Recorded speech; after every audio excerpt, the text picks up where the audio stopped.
अथ पञ्चपञ्चाशत्तमोऽध्यायः 55th chapter from sloka 21. सतमायां समाश्रित्य दैत्यैर्मयदर्शिता समायां समाश्रित्य दैत्यैर्मयदर्शिता समायां समाश्रित्य दैत्यैर्मयदर्शिता अस्त्रमयं वर्षं कार्ष्णो वैहायसोऽसुरः उमेस्त्रमयं वर्षं कार्ष्णो वैहायसोऽसुरः उमुदेस्त्रमयं वर्षं कार्ष्णो वैहायसोऽसुरः समायां समाश्रित्य दैत्यैर्मयदर्शिता उमुदेस्त्रमयं वर्षं कार्ष्णो वैहायसोऽसुरः उद्यमानोऽस्त्रवर्षेण रौपिण्येयो महारथः बाध्यमानोऽस्त्रवर्षेण रौक्मिण्येयो महारथः बाध्यमानोऽस्त्रवर्षेण रौक्मिणेयो महारथः चित्रात्मिका महाविद्यां सर्वमायोपमर्दिनी सत्त्वात्मिकां महाविद्यां सर्वमायोपमर्दिनीं सत्त्वात्मिकां महाविद्यां सर्वमायोपमर्दिनीं बाध्यमानोऽस्त्रवर्षेण रौक्मिणेयो महारथः सत्त्वात्मिकां महाविद्यां सर्वमायोपमर्दिनीं गौह्यकगान्धर्वपैशाच उरगराक्षसीः गान्धर्वपेशाचोरराक्षसीः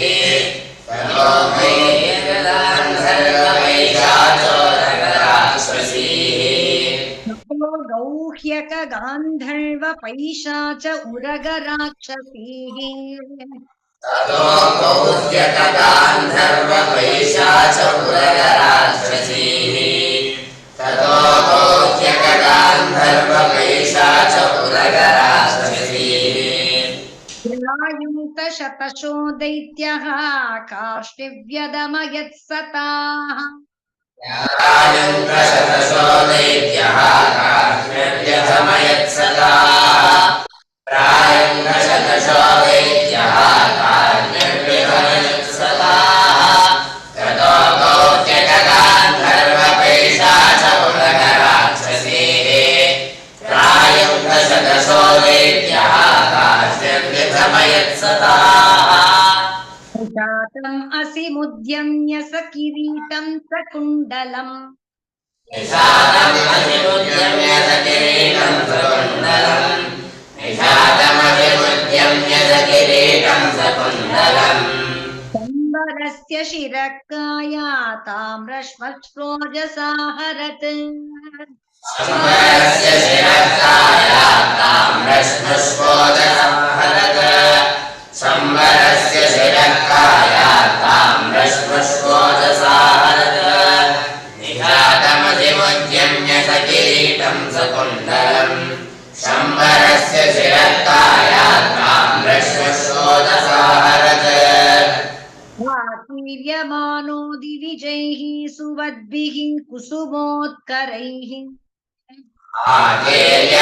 आकेर्यमानादिभिरैः सुवद्भिः कुसुमोत्करैः आकेर्यमानादिभिरैः सुवद्भिः कुसुमोत्करैः भार्ययाम्बरचारिण्या पुरं नीतो विहाय सा भार्ययाम्बरचारिण्या पुरं नीतो विहाय सा भार्ययाम्बरचारिण्या पुरं नीतो विहाय सा आकेर्यमाणादिभिरैः सुवद्भिः कुसुमोत्करैः भार्ययाम्बरचारिण्या पुरं नीतो विहाय सा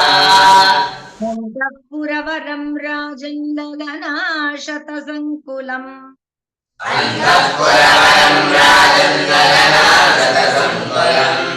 अन्तःपुरवरं राजन्नलनाशतसङ्कुलम् विकेशपत्न्या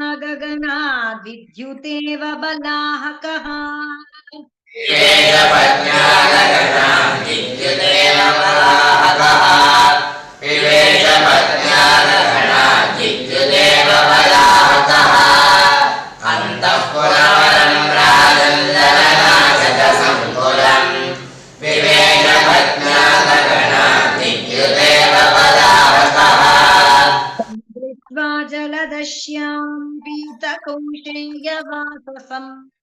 तं दृष्ट्वा जलदश्यामं पीतकौशेयवाससम् तं दृष्ट्वा जलदश्यामं पीतकौशेयवाससम् बाहुं ताम्राक्षं सुस्मितं रुचिराननम् प्रलम्बाहुं ताम्राक्षं सुस्मितं रुचिराननम् प्रलम्बाहुं ताम्राक्षं सुस्मितं रुचिराननम् तं दृष्ट्वा जलदश्यामं पीतकौशेयवाससम् प्रलम्बाहुं ताम्राक्षं सुस्मितं रुचिराननम् अलङ्कृतमुखाम्बोजं नीलवक्र अलकालिभिः अलङ्कृतमुखाम्बोजं नीलवक्र अलकालिभिः अलङ्कृतमुखाम्बोजं नीलवक्र अलकालिभिः तं मत्वा स्त्रियो ह्रीतानिलिल्युः तत्र तत्रः कृष्णं मत्वा स्त्रियो ह्रीतानिलिल्युः तत्र तत्रः कृष्णं मत्वा स्त्रियो ह्रीतानिलिल्युः तत्र तत्रः अलङ्कृतमुखाम्बोजं नीलवक्र अलकालिभिः कृष्णं मत्वा स्त्रियो ह्रीतानिलिल्युः तत्र तत्रः कार्यशनैरीशत् वैलक्ष्यण्येन योषितः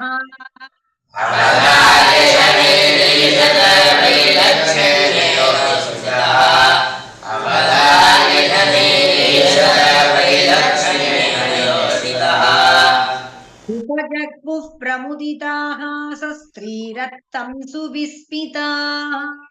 उपजग्मुः प्रमुदिताः सस्त्रीरक्तं सुविस्मिताः उपजग्मुः प्रमुदिताः सस्त्रीरक्तं सुविस्मिताः अवधार्य शनैरीशत वैलक्ष्यण्येन योषितः उपजग्मुः प्रमुदिताः सस्त्रीरक्तं सुविस्मिताः तत्र असितापाङ्गी वैदर्भी वल्गुभाषिणी अचलत्रासितापाङ्गी वैदर्भी वल्गुभाषिणी अचलत्रासितापाङ्गी वैदर्भी वल्गुभाषिणी स्वसुतं नष्टं स्नेहस्तुतपयोधरा अस्मरत् स्वसुतं नष्टं स्नेहस्तुतपयोधरा अस्मरत् स्वसुतं नष्टं स्नेहस्तुतपयोधरा अथ तत्रासितापाङ्गी वैदर्भी वल्गुभाषिणी अस्मरत् स्वसुतं नष्टं स्नेहस्तुतपयोधरा वयं नरवैदूर्यः कस्य वा कमले क्षणः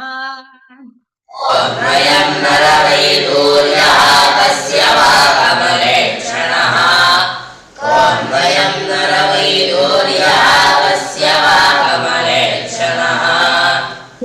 त्वया वा जठरे केयं लब्धा त्वनेन वा धृतत्रया वा जठरे केयं लब्ध्वा त्वमेन वा धृतत्रया वा जठरे केयं लब्ध्वा त्वमेन वा वयं नरवैदूर्यः कस्य वा कमले क्षणः धृतत्रया वा जठरे केयं लब्ध्वा त्वमेन वा ममताप्यात्मजो नष्टो नीतो यः सूतिका गृहात् ममताप्यात्मजो नष्टो नीतो यः सूतिकागृहात् ममताप्यात्मजो नष्टो नीतो यः सूतिकागृहात् एकतुल्यवयोरूपः यदि जीवति कुत्रचित् एकतुल्यवयोरूपः यदि जीवति कुत्रचित् एकतुल्यवयोरूपः यदि जीवति कुत्रचित् मम चाप्यात्मजो नष्टो नीतो यः सूतिकागृहात् एकतुल्यवयोरूपः यदि जीवति कुत्रचित् सारूप्यं शार्ङ्गधन्वनः कथं त्वमेव सम्प्राप्तं सारूप्यं शार्ङ्गधन्वनः कथं त्वमेव सम्प्राप्तं सारूप्यं शार्ङ्गधन्वनः कृत्य अवयवैर्गत्या स्वरः सावलोकने आकृत्य वयवैर्गत्या स्वरः सावलोकने आकृत्य वयवैर्गत्या स्वरः सावलोकने कथं त्वमेव सम्प्राप्तं सारूप्यं शार्ङ्गधन्वनः आकृत्य वयवैर्गत्या स्वरः सावलोकने स एव वा भवेन्नूनं यो मे गर्भे धृतोर्भकः स एव वा भवेन्नूनं यो मे गर्भे धृतोर्भकः स एव वा भवेन्नूनं यो मे गर्भे धृतोर्भकः तमुस्मिन् प्रीतिरधिका वामस्फुरति मे भुजः अमुष्मिन् प्रीतिरधिका वामस्फुरति मे भुजः अमुष्मिन् प्रीतिरधिका वामस्फुरति मे भुजः स एव वा भवेन्नूनं यो मे गर्भे धृतोर्भकः अमुष्मिन् प्रीतिरधिका वामस्फुरति मे भुजः एवं मीमांसमानायां वैदर्भ्यां देवकी सुतः एवं मीमांसमानायां वैदर्भ्यां देवकी सुतः एवं मीमांसमानायां वैदर्भ्यां देवकी सुतः देवकी आनकदुन्दुभ्याम् उत्तमश्लोक आगमत् देवकी आनकदुन्दुभ्याम् उत्तमश्लोक आगमत् देवकी आनकदुन्दुभ्याम् उत्तमश्लोक आगमत् एवं मीमांसमानायां वैदर्भ्यां देवकी सुतः देवकी आनकदुन्दुभ्याम् उत्तमश्लोक आगमत् ज्ञातार्थोऽपि भगवान् तूष्णीम् आस जनार्दनः विज्ञातार्थोऽपि भगवान् तूष्णीमास जनार्दनः विज्ञातार्थोऽपि भगवान् तूष्णीमास जनार्दनः नारदः कथयत् सर्वं शम्बराहरणादिकम् नारदः अकथयत् सर्वं शम्बराहरणादिकम् नारदः अकथयत् सर्वं शम्बराहरणादिकम् विज्ञातार्थोऽपि भगवान् तूष्णीमास जनार्दनः नारदः अकथयत् सर्वं शम्बराहरणादिकम् तच्छ्रुत्वा महदाश्चर्यं कृष्णान्तः पुरयोषितः तच्छ्रुत्वा महदाश्चर्यं कृष्णान्तः पुरयोषितः तच्छ्रुत्वा महदाश्चर्यं कृष्णान्तः पुरयोषितः अभ्यनन्दन् बहूनब्दानष्टमृतमिवागतम् अभ्यनन्दन् बहूनब्दानष्टमृतमिवागतम् अभ्यनन्दन् बहूनब्दानष्टमृतमिवागतम् तच्छ्रुत्वा महदाश्चर्यं कृष्णान्तः पुरयोषितः अभ्यनन्दन् बहूनब्दानष्टमृतमिवागतम् देवकी वसुदेवश्च कृष्णरामो तथा स्त्रियः देवकी वसुदेवश्च कृष्णरामो तथा स्त्रियः देवकी वसुदेवश्च कृष्णरामो तथा स्त्रियः दम्पतीतौ परिष्वज्य रुक्मिणी च ययुर्मुदम् दम्पतीतौ परिष्वज्य रुक्मिणी च ययुर्मुदम् दम्पतीतौ परिष्वज्य रुक्मिणी च ययुर्मुदम् देवकी वसुदेवश्च कृष्णरामो तथा यथा स्त्रियः दम्पतीतो परिष्वज्य रुक्मिणी च ययुर्मुदम् तं प्रद्युम्नमायातम् आकर्ण्य द्वारकौकसः नष्टं प्रद्युम्नमायातम् आकर्ण्य द्वारकौकसः नष्टं प्रद्युम्नमायातम् आकर्ण्य द्वारकौकसः महोमृत इवायातो बालो दिष्ट्येति हा ब्रुवन् अमृत इवायातो बालो दिष्ट्येति हा ब्रुवन् अमृत इवायातो बालो दिष्ट्येति हा ब्रुवन् अहं प्रद्युम्नमायातम् आकर्ण्य द्वारकौकसः अमृत इवायातो बालो दिष्ट्येति हा ब्रुवन् यं वै मुखः पितृस्वरूपनिजेश भावः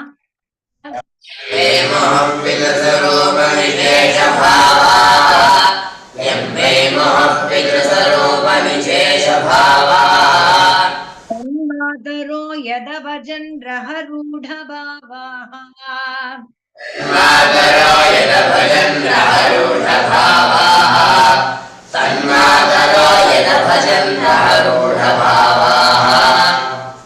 चित्रं न तत्खलु रमास्पदबिम्बबिम्बे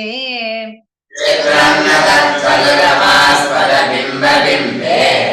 चित्रं न तत्खलु रमास्पदबिम्बबिम्बे कामेश्वरे अक्षिविषये किमुतान्यनार्यः कामेश्वरे अक्षिविषये किमुतान्यनार्यः कामेश्वरे अक्षिविषये किमुतान्यनार्यः यं वै मोहपितृस्वरूपनिजेशभावाः तन्मातरो यदभजन्नरूढभावाः चित्रं न तत्खलु रमास्पदबिम्बबिम्बे कामेश्वरे अक्षिविषये किमुतान्यनार्यः इति श्रीमद्भागवते महापुराणे